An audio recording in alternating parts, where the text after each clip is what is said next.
नमस्कार, स्वागत है आपका के न्यूज में। मैं हूं आपके साथ विशाल पंडित। आज हम बात करेंगे निकाय चुनाव पर मंथन।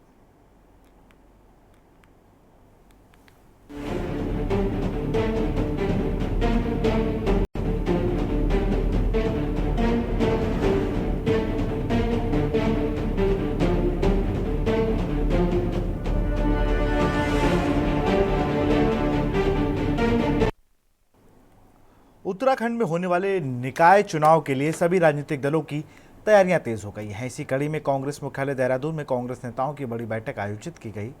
कांग्रेस प्रदेश उपाध्यक्ष सूर्यकांत धस्माना की अध्यक्षता में हुई इस बैठक में निकाय चुनाव की तैयारी और आगामी रणनीति पर मंथन किया गया है।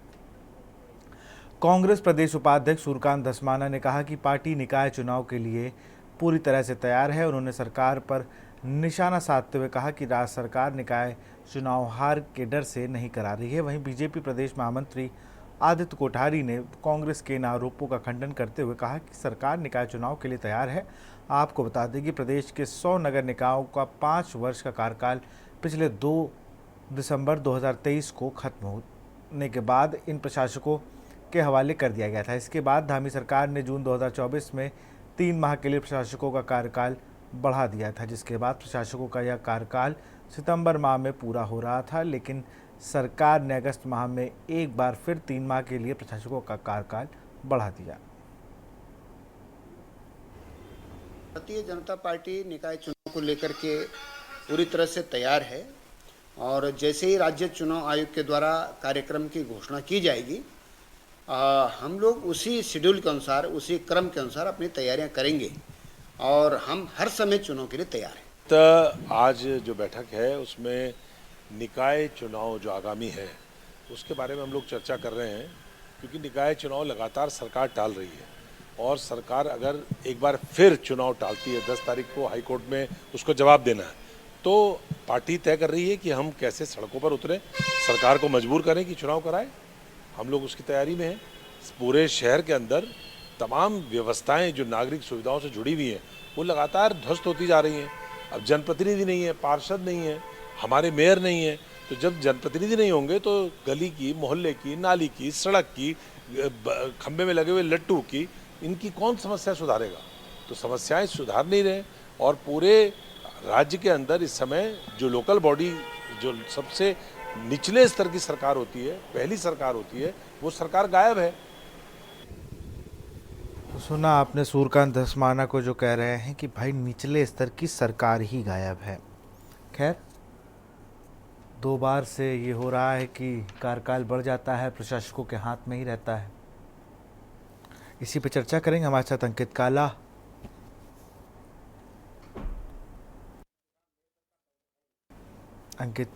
और रतनमणि डोभाल जी हैं, राजनीतिक विश्लेषक। अंकित काला हमारे संवाददाता देहरादून से जुड़े। अंकित, आपके पास चलेंगे। सबसे पहले, कितना मुश्किल हो जाता है एक सरकार का अगर अपने ही कार्यकाल में चुनाव ना हो पाए, कोई भी चुनाव हो, ये दर्शाता है कि आप कहीं ना कहीं कोई गलती हो रही है। सूर्यकांत धस्माना की इस बात से मैं सहमत हूँ कि भाई पहली सरकार तो वही है, हर कोई विधायक से सीधे तो नहीं मिल पा रहा है, सांसद से, क्योंकि उनका कार्य होता है वो पूरी विधानसभा, कोई पूरी लोकसभा और सीएम पूरे प्रदेश में। लेकिन छोटी छोटी चीज़ें होती हैं, नाली सफाई है, किसी को मीटर लगवाना है, तमाम ऐसी चीज़ें होती हैं जो पार्षद या प्रधान या जिला, जो भी निचली सरकार जिसको कह लें, छोटी सरकार, उनके थ्रू होता है। अगर वो चुनाव ऐसे डिले होते जाएंगे तो बड़ा संकट का विषय है ये। बिल्कुल विशाल, आपने सही कहा। देखिए, सरकार के लिए तो बड़ा संकट भी है ही और लगातार सरकार को इन सवालों का सामना भी करना पड़ रहा है कि आखिर प्रदेश में निकाय चुनाव क्यों नहीं कराए जा रहे हैं। आपको याद होगा कि उत्तराखंड में जो सहकारिता के इलेक्शन है, वो उसको भी दिसंबर तक के लिए सरकार ने टाल दिया है। छात्र संघ चुनाव है वो भी इस समय नहीं हो पा रहे हैं और लगातार जो छात्र संगठन से जुड़े हुए जो पदाधिकारी हैं, कार्यकर्ता हैं, वो लगातार इसको लेकर के आंदोलन कर रहे हैं। तो एकाएक जो हमारे चुनाव है वो न आयोजित ना हो पाना सरकार की एक बड़ी इसमें लापरवाही कहेंगे या सरकार की एक कार्य प्रणाली पर इसमें लगातार जो प्रश्न चिन्ह है वो विशाल लगातार खड़े होते जा रहे हैं। इसके साथ साथ इस पूरे मुद्दे पर सियासत भी गरमा दी है। कांग्रेस का ये कहना है कि सरकार हार के डर से, क्योंकि अभी आपको पता होगा कि बद्रीनाथ और मंगलौर में हमारा उपचुनाव हुआ था, वहां पर मोदी जी का जिस तरीके से ये बताया जा रहा था कि हर जगह प्रधानमंत्री नरेंद्र मोदी का डंका चल रहा है, लेकिन जब दो विधानसभा के उपचुनाव हुए तो वहां पर हार का सामना भाजपा को करना पड़ा है। तो निश्चित ही कहीं ना कहीं एक ये फैक्टर तो है ही। इसके अलावा जब भाजपा के नेताओं से हमारी इस बाबत बातचीत होती है कि आखिर क्यों चुनाव जो है वो समय पर नहीं कराए जा रहे हैं, तो उनका ये कहना है कि ये काम राज्य निर्वाचन आयोग का है। निर्वाचन आयोग पूरी तरीके से स्वतंत्र है, सरकार और संगठन जो है वो चुनाव के लिए पूरी तरह से तैयार है। लेकिन जो निर्वाचन आयोग है वो भी सरकार के अधीन आता है। तो निश्चित ही ये सरकार की एक बड़ी लापरवाही कहेंगे और सरकार की असंवेदनहीनता कहीं ना कहीं इसमें देखने को मिल रही है। अब मौजूदा समय में विशाल केदारनाथ का उपचुनाव चल रहा है। हमें लगता है कि सरकार केदारनाथ के जो रिजल्ट है उसके आने के बाद ही ये जो छोटी सरकार के जो चुनाव है या जो छात्र संघ के चुनाव है इसके बाद ही कुछ डिसीजन ले पाएगी। लेकिन फिलहाल की अगर हम बात करते हैं तो पिछले वर्ष साल 2023 में उत्तराखंड की करीबन 100 नगर निकायों का जो कार्यकाल है वो समाप्त हुआ था। और आज हम करीब करीब एक साल बाद इस परिस्थिति में है कि अभी भी हम निकाय चुनाव कराने की स्थिति में सरकार नहीं दिख रही है। तो ऐसे में साल भर तक ये जो तमाम निकाय हैं और इनको प्रशासकों के हवाले किया गया है और अभी तक ये प्रशासकों के हवाले और आगे ये इंतजार और कितना बढ़ेगा ये अपने आप में देखने वाली बात है। लेकिन कुल मिलाकर के राज्य सरकार के लिए एक ये बड़ा सेटबैक है कि वो तमाम जो चुनाव है इसको आयोजित नहीं कर पा रही है। जी बिल्कुल बिल्कुल। रतन मणि जी हमारे साथ जुड़े हुए हैं। रतन मणि जी, अगर हम बात करें, आपने तो कई निकाय चुनाव, कई विधानसभा, लोकसभा, तमाम चुनाव देखे। अच्छा, जो चुनाव इनके अंडर में है अब निर्वाचन आयोग नहीं करा रहा, फिर ये आरोप। देखिए ये विशाल जी, जी अभी जो साथी आपके संवाददाता बता रहे थे, जी प्रमुख बात उन्होंने ये बता दी। अब ये देखिए कि ये संवैधानिक संकट है जो नगर निकायों में, अब चाहे पंचायतों का हो चाहे नगर निगम का। 73वां संविधान संशोधन हुआ, 74वां संविधान संशोधन हुआ और उन संविधान संशोधन में पंचायतों को और नगर निकायों को लोकल सरकार का दर्जा दिया गया कि मिनी सरकार की तरह से काम करेंगे, इनका अपना बजट होगा, अपना सब कुछ होगा और यही अपने शहरी क्षेत्र में या ग्राम क्षेत्र में जो योजनाएं बनेंगी वो ये इन्हीं को अधिकार होगा और ये अपने ढंग से उसको विकास कार्य करेंगे। बिल्कुल। वो चीजें तो लागू अभी तक भी नहीं हुई। लेकिन चुनाव का कि हर हाल में कोई विपरीत परिस्थितियां हो, नहीं आप कराए तो भी 6 महीने का के समय के अवधि में आपने कराना है। लेकिन यहाँ तो अब साल भर होने जा रहा है। 2 दिसंबर को कार्यकाल पूरा हो गया था और ये अभी भी मुझे नहीं लग रहा है कि ये अभी भी तैयार है। जब अब ये हो सकता है कि कांग्रेस प्रेशर बना रही हो, इसके लिए मीटिंग कर रही हो, लेकिन ये अभी देखिए ना कि ये किस पे टाल रहे हैं कि चुनाव का कार्यक्रम। चुनाव अधिकारी आपने नियुक्त नहीं किया और हाईकोर्ट ने जब फटकार लगाई तो उसके बाद आपने चुनाव अधिकारी नियुक्त किया है। तो जिसको फटकार के बाद आप नियुक्त कर रहे हैं वो तो आपके हिसाब से जब आपकी सुविधा के अनुसार कार्यक्रम घोषित करेगा। जब आप ये कहेंगे वो अधिकारी आप सरकार से बाहर तो नहीं है। और इसी उसमें कि अभी जब ये कहा गया था, पीछे सरकार ने ही ये कहा था कि हम और ये हाईकोर्ट में कहा, इन्होंने एफिडेविट देके कहा है कि हम 25 नवंबर से पहले पूरी चुनाव की प्रक्रिया पूरी कर देंगे। और अब ये सरकार उससे भाग रही है क्योंकि अभी तक इन्होंने चुनाव आचार संहिता भी लागू नहीं करी। तो 25 नवंबर तक पूरी कैसे हो रही है? ये था कि अधिसूचना हम 10 नवंबर को जारी कर देंगे। 10 नवंबर भी आज हो गई है, कोई उसका जिक्र भी आप नहीं कर रहे हैं। और यहीं पर जो हमारे शहरी विकास मंत्री हैं प्रेमचंद अग्रवाल, उन्होंने इसको 25 नवंबर को 25 दिसंबर का ऐलान यहाँ पर किया प्रेस में कि हम 25 दिसंबर तक प्रक्रिया पूरी कर लेंगे। तो मुझे ये लगता है कि ये जो केदारनाथ का चुनाव परिणाम है उस चुनाव परिणाम के बाद नई सिरे से गतिविधि चलेंगे। और एक और इसमें पेंच जो इन्होंने फंसाया है, आपने जो ओबीसी का आरक्षण जो विधानसभा में जो मामला उठा था और उसके लिए तय करने के लिए आपने एक पर्वत समिति का गठन किया था और उसने अपनी रिपोर्ट दे दी। और रिपोर्ट देने के बाद फिर बीच में 2 दिन के बाद क्या हुआ कि समिति ने उसका कार्यकाल 1 महीने और आपने बढ़ा दिया।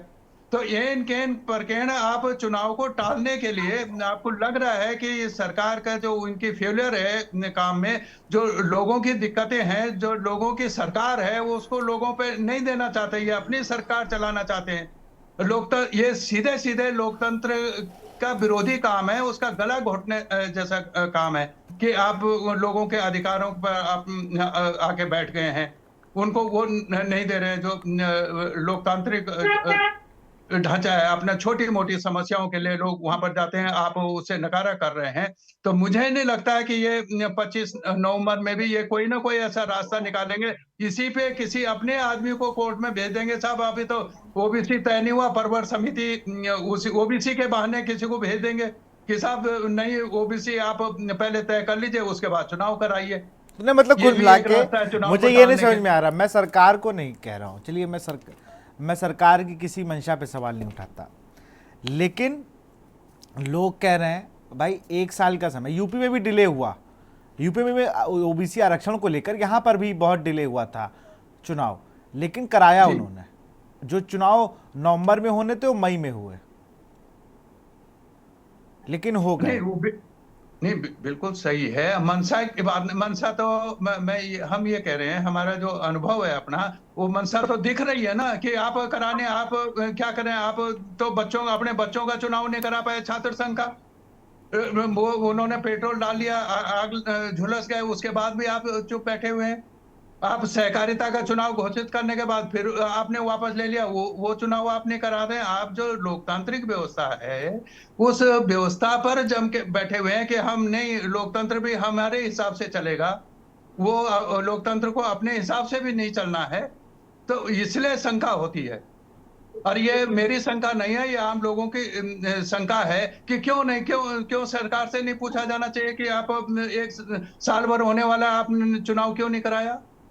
आपको क्या किसने अधिकार दे दिया कि ये गला घोट दीजिए आप इनका, निकाय संस्थाओं को? ये तो जनता का गला घोटना हुआ बिल्कुल।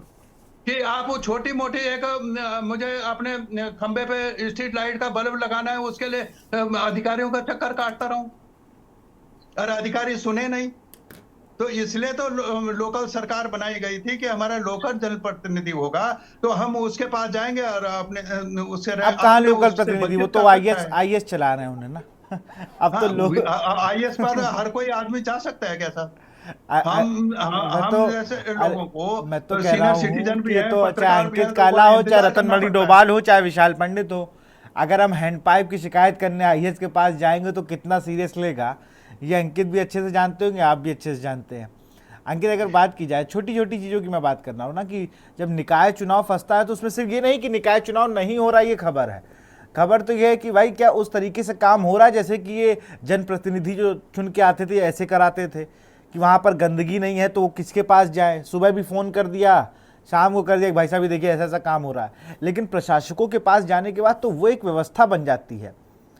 जैसे आप मान लीजिए कि कोई कार्यवाहक है और कोई पूर्णकाली है, कालिक चीज़ें हैं, तो इस तरीके से तो नहीं चल पाएगा। और कब तक डिले करेंगे? 1 साल का डिले, और डिले किस लिए हो रहा है, ये एक बहुत बड़ा सवाल है।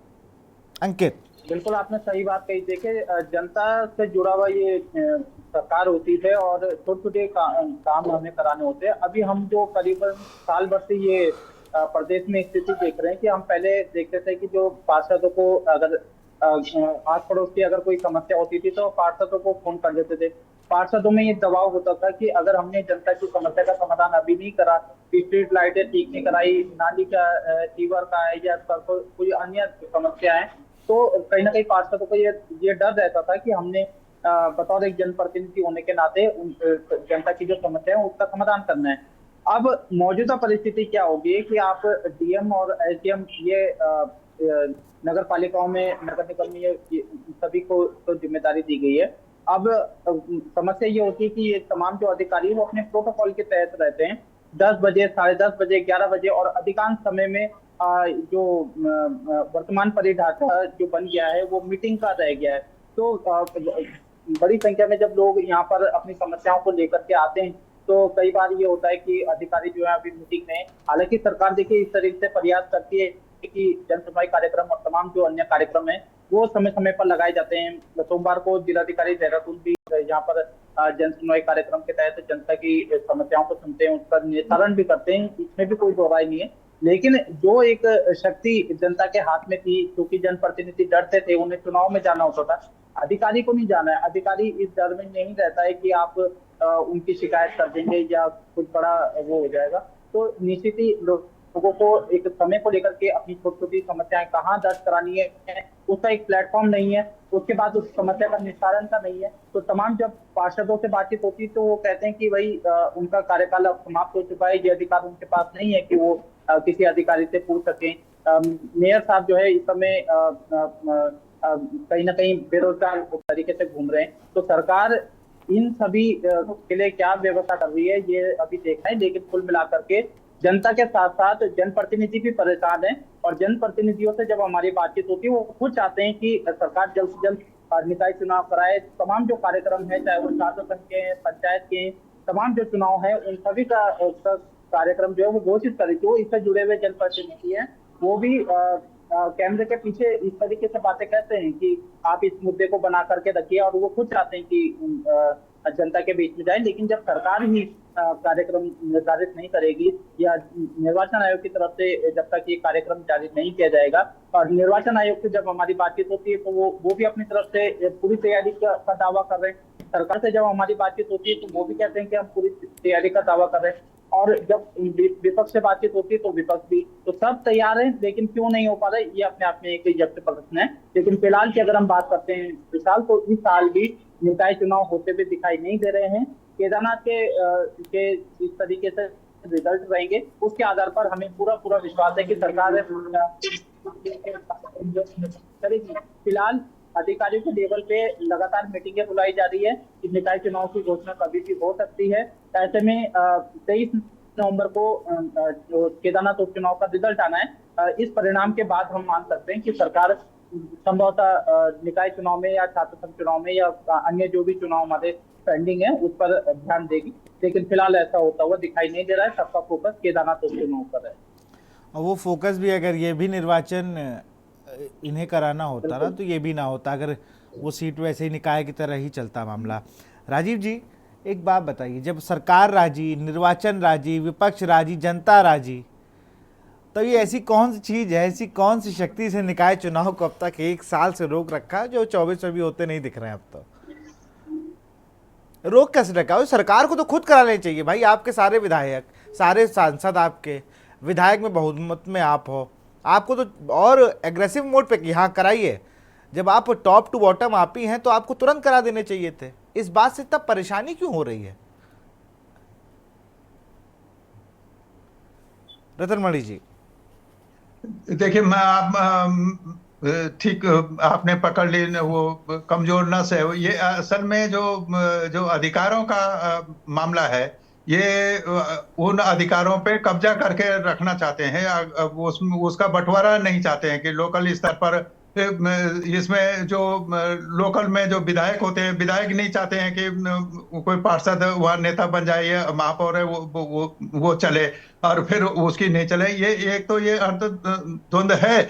लेकिन ये मैं आपको बता रहा हूँ कि इनकी नीयत नहीं है चुनाव कराने की, और उसका कारण ये है कि बहुत सारी समस्याएं हैं सरकारों के सामने। बीजेपी के अंदर जो अपना झमेले चल रहे हैं वो भी एक संकट है। और ये मुझे लगता है कि अगर कुछ होना होता, अब सब कह रहे हैं कि हम अपडेट कर रहे हैं। अरे अभी तक तो आपने मतदाता सूचियों का प्रकाशन और उसका निर्देशन भी नहीं किया, तो कैसे आप चुनाव करा दोगे?